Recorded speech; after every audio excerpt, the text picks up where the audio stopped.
Any health-related information on the following show provides general information only. Content presented on any show by any host or guest should not be substituted for a doctor's advice. Always consult your physician before beginning any new diet, exercise, or treatment program.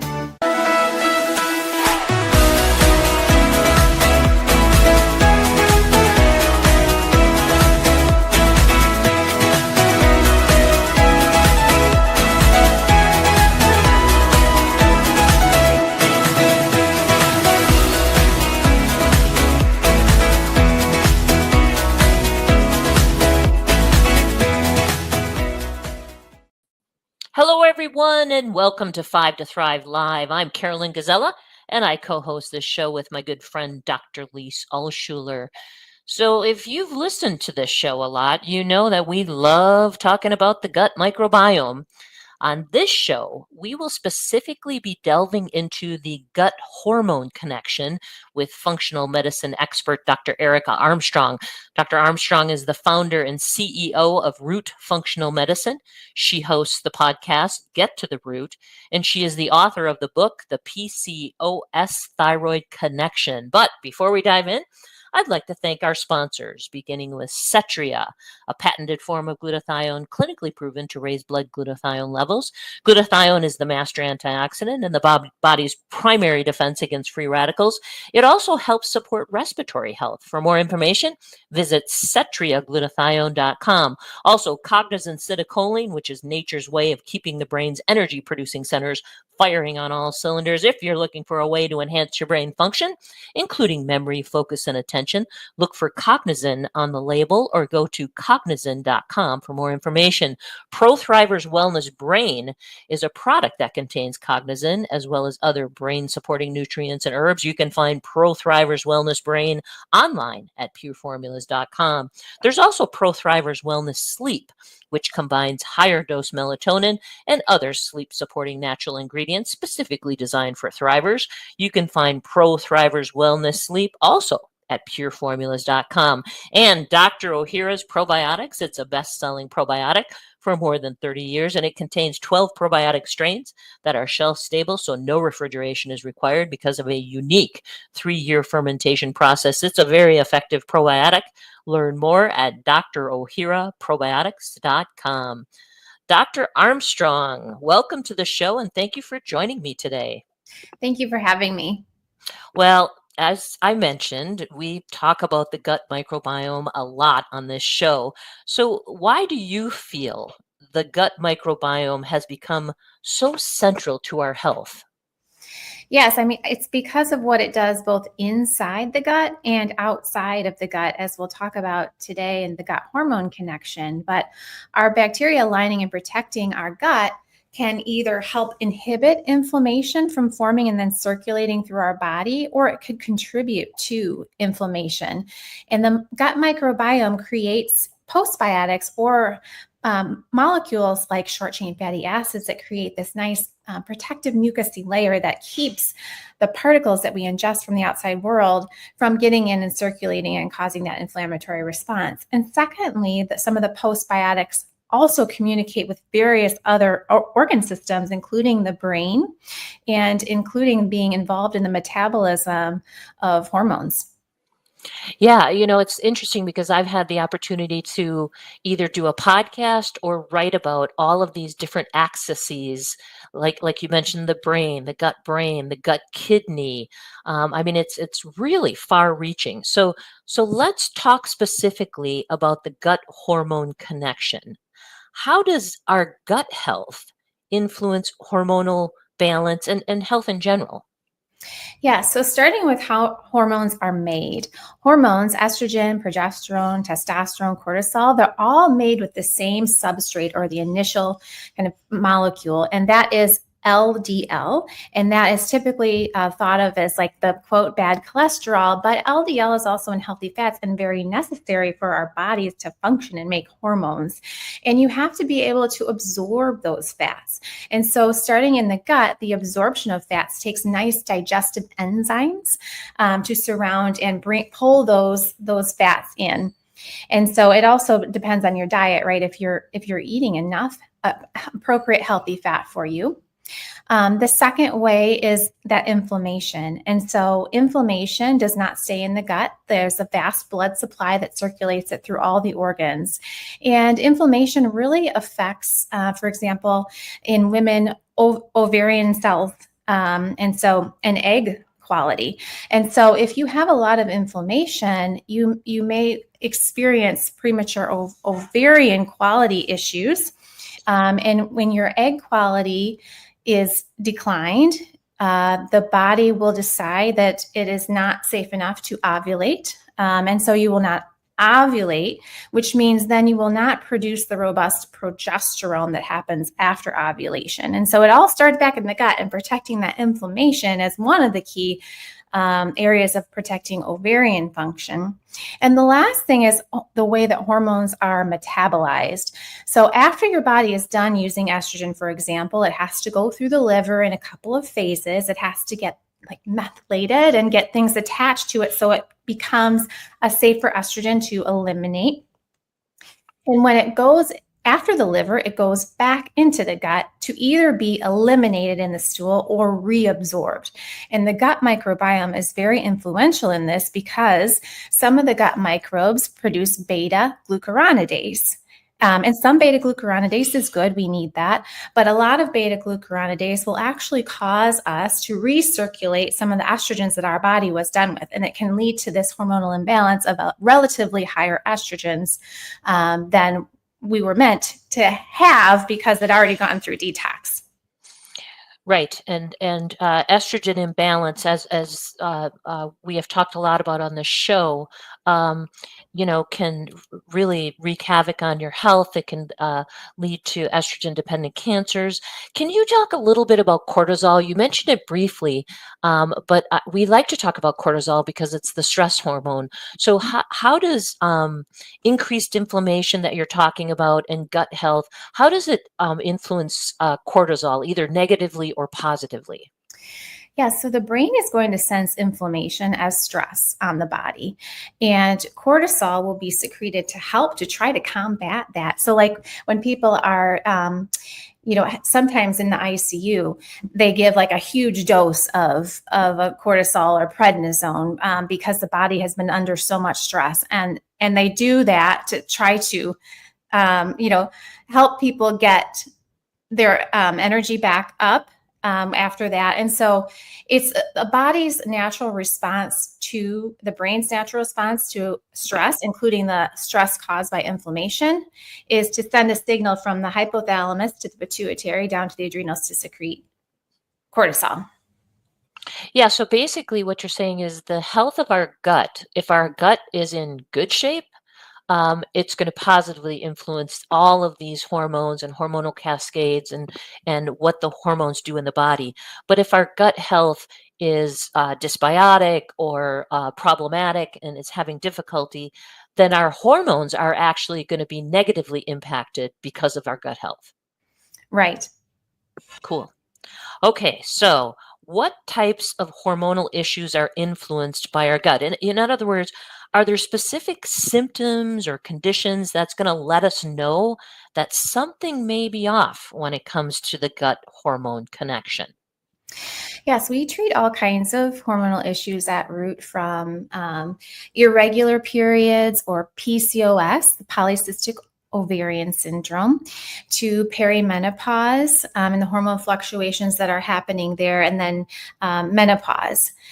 And so the gut is important in all of those phases of hormones and possible imbalances. And hormone imbalance symptoms can be really vague. So it can be hard to pinpoint, hey, that I feel like that's a hormonal imbalance. I mean, some of them are more telltale, like especially if you start missing periods or your periods space out or become too short.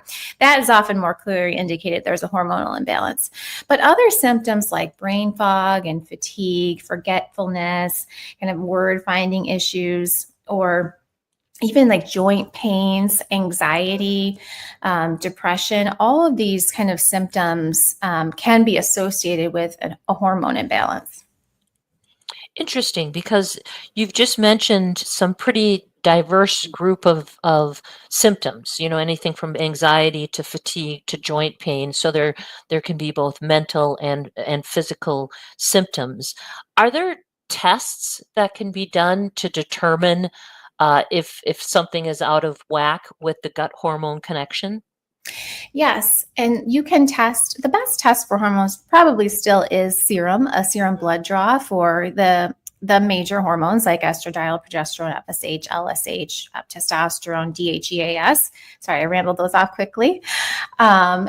You can get a good blood level with that. If it's possible, we also recommend trying to do a urine test for hormones where we can see how they're being metabolized. And that actually gives a pretty good clue into that gut connection. So there's some tests like the Dutch test. We have one on our Root website that's very similar to the Dutch test. It's a dried urine. So you collect samples at 4 points of the day, and you can see how your hormones are fluctuating through the day. And the important thing about the metabolism of hormones is what estrogens can turn into. There's a couple different pathways that they can go down, and some estrogens, but depending on how they're metabolized, are more toxic than others, leading to certain cancer risks. Right. Okay, so let's talk about solutions, starting with our diet. What can be done when the gut hormone connection is not functioning optimally? So you've done the test, you've looked at the symptoms, and now you've made the conclusion, okay, something's off. Are there things that can be done with the diet to help correct things? Yes, absolutely. And so the number one thing to do is balance your blood sugar. Insulin resistance can be a big driver of hormonal imbalance, and actually, it can affect the gut health and drive some inflammation there too, and vice versa. Some of the gut bacteria can make you more susceptible to insulin resistance. So step one in hormone balance is to balance your blood sugar, and by that I mean eat your meals balanced in protein, healthy fat, and fiber. And we have a way of doing this at Root. We call it the Root plate, where half of the plate is non-starchy veggies, a quarter of the plate is starch, including some of those starchy veggies, and then a quarter of the plate is lean protein, and then 1 to 2 tablespoons of healthy fat, those healthy fats that are important for making hormones and for stabilizing blood sugar. So I would say that's step one. Step two is diet diversity. A lot of people eat healthy, but they eat the same things every day or every week. And so they're not getting that dietary diversity that's so important to get those different types of bacteria growing for a nice, robust diversity in the gut microbiome. And so, go ahead. Yeah, can you talk a little bit more about that? Because honestly, I don't think we talk enough about diet diversity, because I think you're right. I think even with myself, I get into, I like to eat Mediterranean, but I get into these habits where I'm eating similar things all the time, and I don't have a lot of diet diversity. So talk to me a little bit about that. Yeah, so different phytonutrients, or the colors in foods, can actually feed different bacteria. For example, Akkermansia, which gets a lot of press. Certain foods like pomegranate seeds will make you more likely to grow more Akkermansia, because Akkermansia likes to eat that type of phytonutrient. And we do something at Root where we do a 30 plants a week challenge with people. And it can include nuts and seeds, any type of plant, and vegetables, of course. And it's actually pretty hard to get 30 plants, but there was a large study done showing that people who eat 30 different plants a week have a more robust microbiome. Interesting. Give us some examples of some of those plants. I mean, you mentioned pomegranates, but give us some more examples of what might be included in those the diverse plants. Yeah, so unripe bananas, the more green they are, the more resistant starch they will have, which the bacteria like to eat to create their postbiotics. Fermented veggies, so like pickles and sauerkraut, with cabbage. Then collard greens are actually really great and easier to grow, I've heard from our podcast, from a recent interview I did. But really what you want to do is get the different colors. You could try to get each different color into your diet every day. And you can include fruits in that. Fruits, as long as you're eating the whole fruit with fiber, that counts in those phytonutrients too. Yeah, we talk a lot about adding color and eat the rainbow and things like that, so that we're very much tracking with you there. Okay, so let's switch gears and talk about from a lifestyle perspective. Are there things we can do from a lifestyle perspective to strengthen the gut hormone connection? Yeah, so we talked about how cortisol can play a role here. And so some type of stress reduction activity daily, whether that's going outside for a walk, taking screen breaks, getting up from your computer, doing a meditation or a worry journal, just something that you do every day for yourself. And it doesn't have to be long. It can be 10 minutes. We just want to break that cycle. And as we mentioned, the blood sugar balance is also very important for lifestyle and cortisol, because when your blood sugar is up and down, your cortisol is going to be spiking in order to try to stabilize your blood sugar. What about sleep? I'm obsessed with sleep and getting a good night's sleep, because we know that lack of sleep can actually have some pretty negative health effects. So how does Root handle sleep? Yes, that is a great point. Sleep is very important, and I am also obsessed with it. I will not sacrifice sleep. Exactly. A consistent bedtime and wake time is really important for the melatonin cycles, which is also implicated in hormone balance and estrogen balance. So really starting with, if it's too hard to start with the same exact bedtime, sometimes it's easier to start with the same exact wake time. And then your body kind of naturally will start to adjust over time to having those consistent times. We also support sleep, especially in perimenopause, with progesterone. We also use magnesium glycinate. It's our favorite type of magnesium at Root, because the glycinate part is very calming and it's very well absorbed. And so we'll do that at bedtime. Yes, I definitely do magnesium glycinate. And so I'm glad that you mentioned dietary supplements, because I wanted to see you're a medical doctor, you're a functional medical expert. Do you have like an overarching philosophy when it comes to dietary supplements? Yes, as functional medicine doctors, we don't necessarily shy away from supplements like some more conventional doctors do. We like to use data whenever possible. So, for example, we will check for nutrient deficiencies so that we can give data-driven recommendations, especially things like zinc levels. We check those on our root cause panel. And we check red blood cell magnesium. So we'll use the lab testing to drive those decisions. And we also use supplements when we're trying to help repair the gut as more of a reparative solution than some of the conventional symptom control options. So we'll do things like replace essential digestive enzymes so to help people absorb those fats. It can help with bloating and nutrient absorption. And we'll use probiotics, of course, prebiotics, depending on the symptoms and the testing that we do. Sometimes we can help people based on their symptoms with that too. Yeah, I'm a big fan of probiotics, and I would say that looking at the scientific literature, I think we're finding that prebiotics are just as important, and maybe even a little bit more important. Yes, I would agree with that. Yeah, for sure. Okay, what else do you recommend when it comes to enhancing the gut hormone connection? I think, I think we didn't touch on exercise yet, but that's important, and especially strength training. So we know that strength training can help with insulin resistance, which can be a huge driver for hormone imbalance. So the more muscle that you have, the more spot you have to tell your sugar where to go for insulin to drive that sugar into the muscles to be used for energy. And so it helps with metabolism. So strength training at least twice a week is very important, especially for women, and to prevent osteoporosis. The other thing strength training does, interestingly, is it helps women make testosterone, which can also be one of those hormones in perimenopause that can be deficient. Yeah, I'm glad that you brought up exercise. We're big into exercise around here. I noticed that you talk about female health.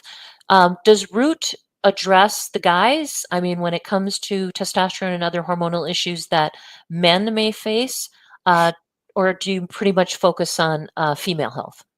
Yes, great point. I was talking a lot about women in this episode, but we definitely have male members, and we work with companies too that, and manufacturing companies that predominantly male. And a lot of those lifestyle changes that I just mentioned do apply to your male audience as well. Yeah, exactly. So tell us a little bit more about Root Functional Medicine.